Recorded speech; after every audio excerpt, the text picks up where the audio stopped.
Do you want to increase your small business's productivity and drive strategic growth? Learn the solution to achieving heightened efficiency and accelerated business development from my guest, Donna Dubé. She will be sharing habits to dominate your week and supercharge your online business, leading to heightened productivity and strategic business growth. Welcome to Biz Help for You, the show that saves you the expensive learning curve by providing advice from industry experts in every facet of the entrepreneurial journey. Too many small businesses collapse. According to the U.S. Census Bureau, 20% fail within their first year, and less than 35% make it to their 10th anniversary. The goal of this podcast is to change that statistic. So if you're interested in learning more to be a successful entrepreneur, tune in today. Let me tell you a little bit about my guest today. Donna, a certified director of operations and business growth strategist, specializes in collaborating with established online service-based business owners aiming to expand their influence and optimize profits. Her expertise lies in harnessing their time, talent, and strategies to empower these entrepreneurs to transition from being solopreneurs to confident CEOs, all while maintaining a healthy work-life balance and nurturing their relationships. You can benefit from Donna's guidance by gaining essential insights and strategies to scale your business, allowing you to take on more significant leadership role and achieve greater financial success while preserving your overall well-being and personal relationships. So Donna, welcome to the show. Thanks, Candy. I'm so happy to be here. I am happy to have you here too. Before I get into questions I have for you on the topic, I'd love for you just to tell your story about how you became an entrepreneur as well. Yes. How much time do we have? Joking. Right. Like probably many of your listeners, my path has not been straight and narrow, but windy and twisty. And so I actually started my career in nursing. I was an ICU nurse for a number of years, really enjoyed it, really enjoyed the work. But I found once I had a family, the shift work was a little bit harder to manage. And probably as I got older, those night shifts were more difficult as well. So I transitioned into helping online businesses with project management. And so that looks like a big change. But if you think about it, the patients and their families, well, I don't think of them as a project. It's much that way, in the ICU when we're dealing with those life and death situations. So I began helping entrepreneurs in project management. And when I was there, I realized there was so much more that was needed because many of these entrepreneurs were visionary leaders, had a lot of good, great ideas, but really couldn't harness how do I focus and how do I know what to prioritize without burning myself out, right? And those who were trying to do everything were doing exactly that. They were drowning. Behind the scenes, it all looked good on the front, but behind the scenes, they were drowning. And so I wanted to be able to help that business owner more. And so I moved more into operations and really working one-on-one with those CEOs to say, okay, here's all our ideas. Now, how can we focus and prioritize? What can we put in place to keep you accountable and to ensure that we're moving towards your goals? And so that's where, leveraging their time, talent, and tactics really has helped in that realm. Right. And a lot of people who listen to us are solopreneurs and they might be thinking, well, I'm not a CEO, so this maybe isn't for me, right? So can you talk to them about why they truly still are a CEO of their own business and how to accept that as their role? Yes. And I think that's the first mind shift that has to happen because the truth is, yes, you don't look the same as the CEO of Microsoft and Nike and these big businesses that we know of, right? They have a board of directors, they have VPs reporting to them on sales and marketing and all that. Yes, we don't have that in a small business. But when you look up the definition of a CEO, that's the person who's leading the business. That's the person who's responsible for where the business is going to go in the next 3 to 5 years. They're crafting the vision and the mission of where we're headed. And so as leader, it is very important that you are acting and thinking like CEO, even if you're working alone, right? Even if you are a solopreneur, because when you shift your mindset to think, yes, I am the leader, and how I spend my time day to day and week to week needs to reflect that.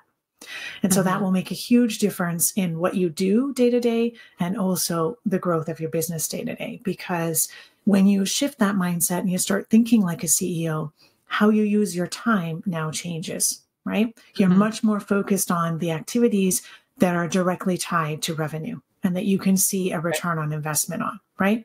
Of course, there's times when you're going to have to be in the weeds, no doubt, right? Until you can get a team and get that support, there is time there. But intentionally having time on our calendars every week for those CEO high-level tasks is so, so important.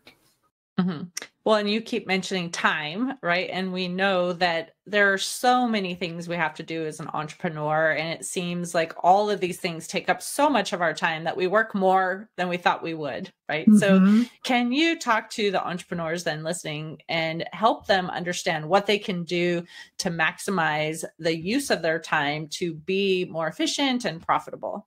Yes, for sure. So there's a couple of things. The first one is what I call a strategic to-do list. So I know we all have a to-do list a mile long, right?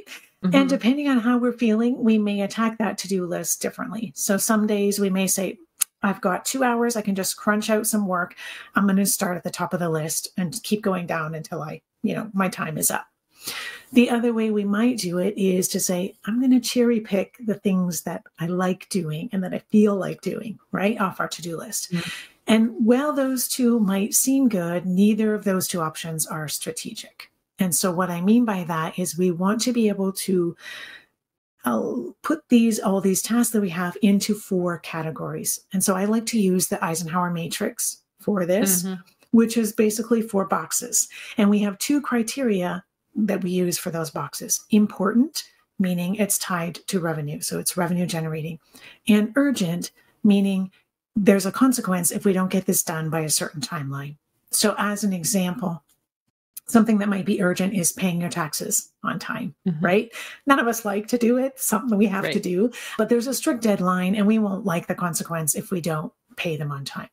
And so we have those 4 boxes. So we're going to have important and urgent, not important and urgent, not important and urgent, that type of thing. And then you're going to take each of your tasks and decide which of those 4 boxes they're going to fit in.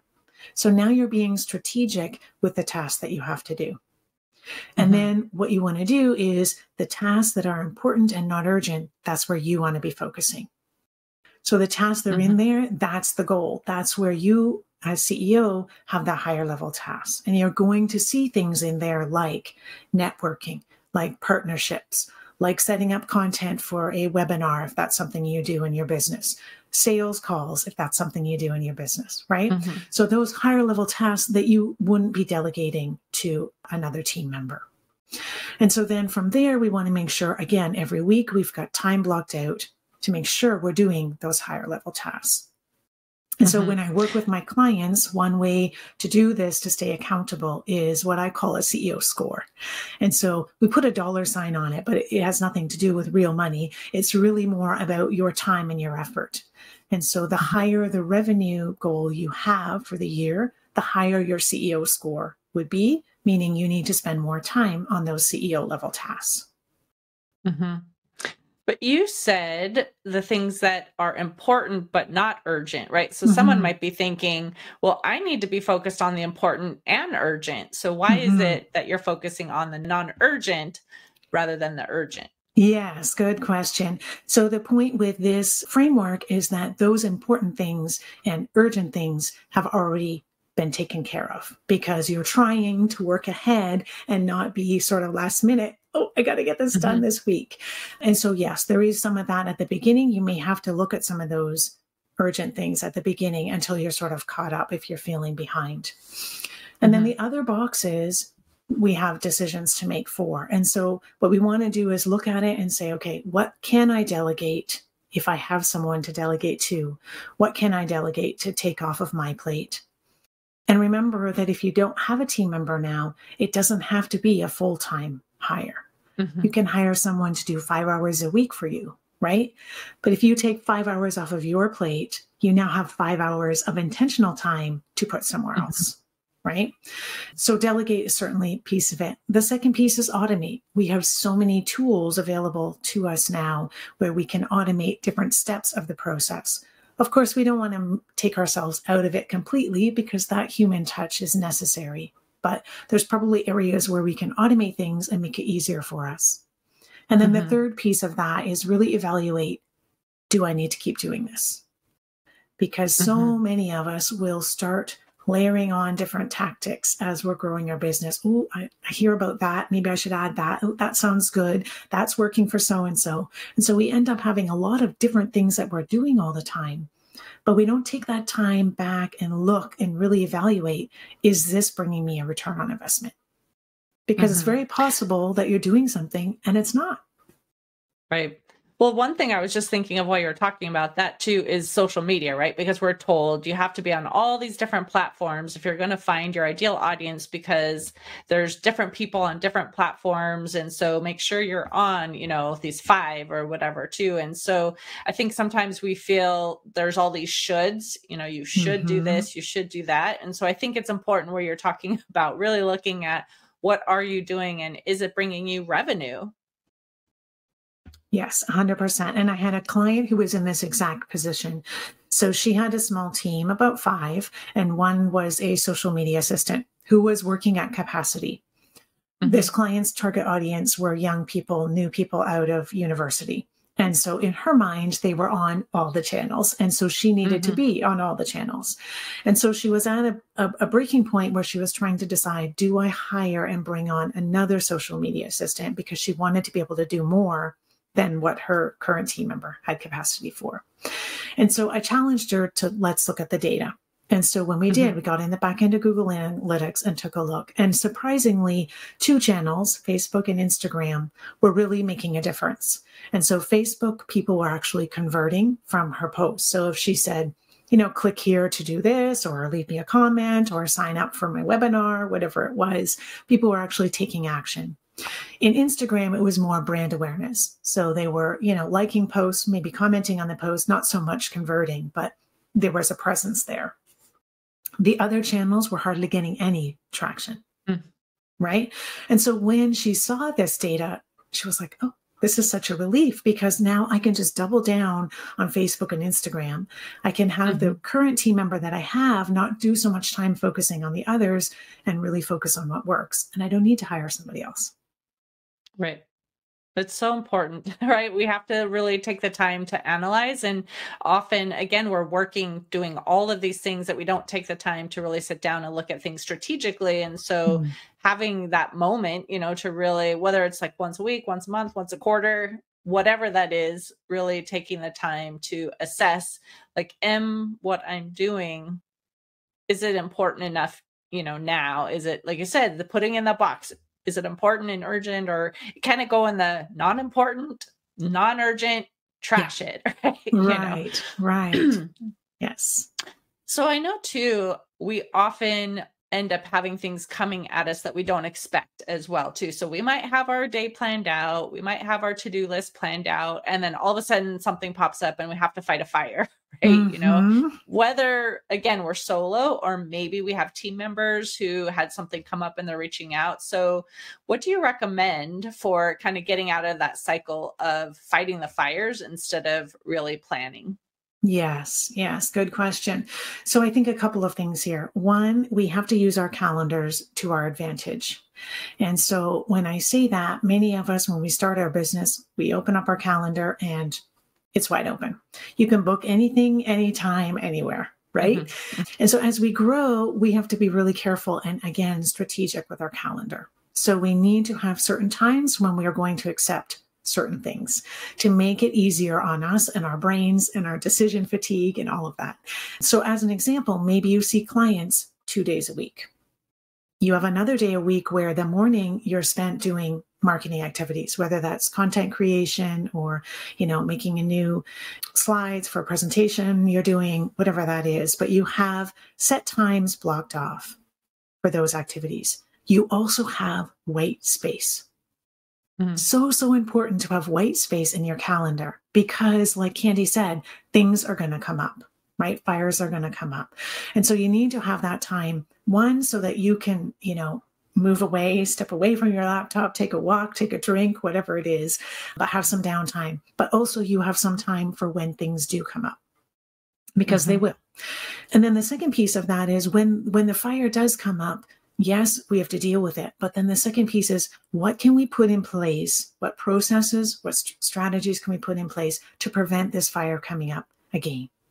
Mhm. Right? So whether Mhm. that's, okay, I'm going to make a video and show my team member how to deal with this so that I can step away from doing this, or we need to set up a different way or a different process of how we have a workflow so that this fire is not coming up every time over and over. Because for Mhm. many of us, if we think about those fires, there's common ones that keep coming up, and we haven't taken the Right. time to do that back end work and say, okay, what process can I put in place so that I can, fix this from coming on my plate? Right. And that comes back to, you may have to spend more time up front, right, to get all of this documented. But if you are documenting step by step, how to do something, or having guidelines for your staff to know, I can do this within these boundaries, that's going to help them even make decisions, right? So in the long run, you're empowering them, and then it takes less of your time, but it's just upfront. You're going to have to train, or you're going to have to write out, these processes. So I agree Yes. with you that everything that you're saying, right, is important for us to consider. But I do know sometimes we're in that moment where, like, oh, but I've already worked 12 hours today. I don't want to do anymore, or whatever that is, Mhm. for somebody. So it's definitely important. So what are some of the habits maybe that you can encourage business owners to really focus on during the week that will help them actually implement kind of the things that we're discussing to free up their time, or give them the strategy, planning time, to Yes. be more effective? Yes, yes, for sure. So, one that I think is vitally important is to have what I call a CEO power hour, which is really a CEO date with yourself. And Mm, again, if we think about those big businesses, they've got a board of directors, they've got VPs, which are all reporting and giving the CEO, the big picture of what's happening in the business. And so, as a small business leader, we also need to know, what's that big picture? Where are we mhm, compared to where our goals are? And what do I need to do to get one step closer to my goals this week? And so during this power hour, it's a set time on your calendar once a week. It recurs at the same time every week. Doesn't matter what day of the week or what time, whatever works for your schedule. So personally, I like Monday mornings, but some people will do it on Sunday or on Friday at the end of the week, getting ready for the next week, whatever fits with you. But it should be a 1 hour on your schedule and non-negotiable, mhm. meaning you don't do anything else during that hour unless there's some, life crisis, right? That call is just as important as that big sales call. And so Mhm. then what we do in that hour is do some reviewing. So I want to review some of our top metrics. Where are we compared to our revenue goal, right? Are we on target to reach our revenue goal? And if we're not, what can we do to tweak or optimize? It's possible you are, advertising something, promoting something, and reaching out to a couple of people on your list personally could bring in a few more dollars. And so just looking at, where am I, and am I on target for reaching my goals? And then the other piece of it, when you're looking at your metrics, is you always want to know, how am I getting new people into my world? And am I getting enough new people into my world to keep my pipeline flowing? Right. Mhm. And so those are sort of just two top metrics that I always encourage everyone to look at. Of course, we can go much deeper, but to start with, we should be at least looking at those. And then we want to review what's working, what's not working. Where are the sticking points, either with me or with my team? Am I a bottleneck in a Mhm. certain, process or something? And what can be done about that? And then we want to look at, what are my top 3 priorities as leader this week? So here's my goals. Here's my 90-day goals. What do I need to do this week to get me closer to reaching those goals? And then blocking off time, making sure that it's in your calendar. Because if you're anything like me, if it's not in the calendar, it's not going to happen. Right. For sure.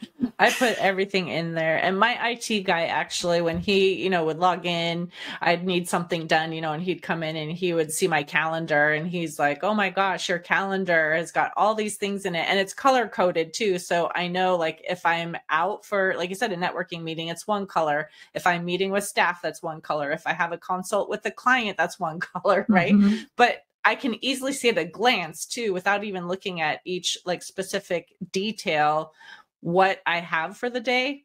And it definitely makes it easier for me to just in the morning pop in, be like, okay, I know I've got, these things happening. And that's really helpful for me. And then, of course, having those reminders pop up like 15 minutes before. So if I'm working on a task and I need to be on a call, I can make sure that I'm getting on that Zoom in plenty of time. So for me, that's super helpful. But some people aren't as stuck to their calendar. And I think it just depends on our personalities and maybe the things that we're doing as well. But I live by my calendar for sure. Yes, yes. And I think that's a big point that you brought up, Candy, is that there's no cookie cutter solution here, right? What works for me might be a little bit different from my client, might be a little bit different from you. But the point is, do some introspection and see who am I as a person and what works for me, right? It might be that morning time is your best time of the day. And so you want to be strategic and put those high level tasks, those things you really have to focus on at that time. I do that too. When I first get up, I'm an early bird too. And so when I get up, I don't look at email for the first few hours at least, because I'm like, I have these certain tasks that I need to get done and I want to focus and I don't want to be interrupted. And then once, staff is coming on or, clients are calling, then I have, where I could check email in between those things too, and then respond. And then even when I look at email, I literally scan through the inbox quickly and see what can I just delete, because it's not anything I even need to read, because it's just like a notification that, this happened or something. I could just automatically delete it. And then I can look at what are the urgent things and focus on those, and then go to like the non-urgent. So that's my process, right? Yeah. But that's what I need to do to make sure that I can get what I need done and then have the time available for others once, they're kind of coming on as well. Yes. Yes. And it's really about setting your week up for success by being proactive, right? Like you said, if we start with everyone else's demands, the day's gone and we haven't done anything that we need to do as leaders. And so it's really about, I want to run my week for me. And it's not that I'm ignoring my team or my clients. It's just that I have to set those priorities and make sure that I'm on top of them. Because otherwise you just feel you were busy, but you didn't accomplish anything, right? And we don't want to have that feeling, right? We want to make sure that we can be successful. So if someone is listening now too, and they're saying, okay, like I understand I need to offload tasks. I need to, train, my staff, delegate and free up my time so I can now be the CEO and be visionary. And I come up with ideas, but now I don't know how to actually implement them. Like, what would you say about how to start really implementing what they now have envisioned for their company? Yes. Yes. So I'm a big advisor and I love, love, love planning. So, there's a quote by Brian Tracy that spending 1 hour planning can save us 10 hours in implementation. So that's a huge gain. And so I really do believe in setting 12-month goals and then reverse engineering and breaking those down to 90-day goals and then even monthly goals. And so then each week you see, okay, this is my focus for the month. This is what my goal is. What do I need to do this week to get a step closer to reaching that? Because when you break it down into a smaller piece, it's much more easier to handle and not feel so overwhelmed, right? So let's say, for example, someone's goal is to write a book. Well, that's a big project. We're not completing that in a week, right? And when we start to think like, okay, I've got an hour of time, let me start. Where will I go? It's overwhelming to know where to start writing my book. But if we can take that and say, okay, here's all the pieces that need to happen to get this book out there. This is the piece that I'm going to work on this month. Okay. And then the minute detail under that, this week, I'm doing this piece of it, right? So much easier for our brains to handle. And we feel so much more successful that we can accomplish the goal. And so I really do believe in that strategic planning where, set up those 12 months goals. And if you're like, well, it's the middle of the year, it doesn't matter. Right? It doesn't matter. It can be random. Set up what you want your business to look like in the next year. And then let's break that down into quarters and then months so that we really have something we can hold on to that's tangible. Right. Yeah. You definitely don't have to wait for like, oh, it's finally like December. Now we can plan for the next year. Like if you didn't do it and, now it's June, that's okay. Don't wait 6 months. Right. Yeah. So I think sometimes as entrepreneurs, we may come up with excuses why we can't do something too, because maybe we just don't want to do it anyway. And we're not acknowledging that. or maybe we just feel we don't have time. So we have an excuse like, okay, well, it's not the right time of year to do this, right? So, do you want to even just encourage the listener, don't make excuses, like really just figure out what it is you need to do and move forward? Yes, yes. And so I think, again, if that's something that, is part of your goal and you don't feel like doing it, take a step back and say, okay, maybe I'm not the right person for doing this, right? Maybe I can hire someone on a project basis for a month to help me implement this task, whatever it is, right? Because it's very possible that you aren't the right person to do that. But again, if this fits and then this is in alignment with where you want your business to go, then we have to find a way. And if you're not it, no problem. Let's find who is it and how we can make that happen. Right. At some point in our business, there's going to be something that we need to do and we're not good at it. It's not our strength. We don't want to. It's not our passion or whatever. And so that's when it's perfect time to find someone who it is their passion. And it doesn't even have to mean you hire someone. Like you said, it could be a virtual assistant even, or someone outside the company, like you said, for a one-time project or something. So I think it's important for the entrepreneur to understand too, you don't have to do it and you don't have to hire like an actual long-term employee. You can find someone that can help you with that too. So I think that was important to share too. So thank you. Yes. Any final takeaway on this topic that you would like to share? Yes, I think the final thing is remember as leader that you are the CEO, even though you may not think so, and using your time with intention and purpose will make a huge difference. You're not going to see it overnight in the sense that you're not going to see a change in your business overnight. You might feel less stress overnight when you start implementing some of these things, but definitely within 3 months to 6 months, that's when you're going to see that growth and momentum because you are intentional and focusing on the right things. Perfect. Well, I know we're coming to the end of the time we have together, so I'd like to ask if you have an offer that you would like to extend to our listeners. Thank you. Yes. So if they would like to go to my website, which is ceoamplify.ca, I have some resources there, one of them being the CEO Power Hour. So that CEO date we talked about. And it's a free PDF. You can download it and it'll walk you through, okay, I've got this hour on my calendar. Now what? And so it walks you through exactly what to do, what things you should be looking at until you get that into, a rhythm and a habit for yourself. So that resonated with you and it's something you want to implement in your business, then go ahead and download that PDF. Perfect. And if people have additional questions or they want to reach out to you, how can they find you? Yeah. So they can find me on my website, ceoamplify.ca, or on Facebook and LinkedIn, my name, Donna Dubé. Perfect. Well, thank you so much, Donna, for being a guest on my show and talking about this topic. I do think it's important for entrepreneurs to understand, even if they're on their own and they even have no staff, that they truly still are a CEO and need to think with like a visionary mindset. So I thought this was an important topic. So thank you for sharing your expertise. Thank you. Thank you for tuning in today. Would you please share this episode with those you know and leave a review on your favorite platform? And if you find our show informative, would you consider being a financial sponsor to help me continue my mission to educate business owners? A link is located in the episode description, and no amount is too small. I'd really appreciate your support. If you are interested in connecting with our guest and receiving the offer they had to share, a link to our resource page is in the show notes. Finally, if you have any bookkeeping or payroll needs, reach out to us at 310-534-5577 or contact at abandp.com. My team and I are eager to assist you. Until next time, have a great day. Thank you for listening to Biz Help for You. Please join your host, Candy Messer, again next time. Have a terrific day.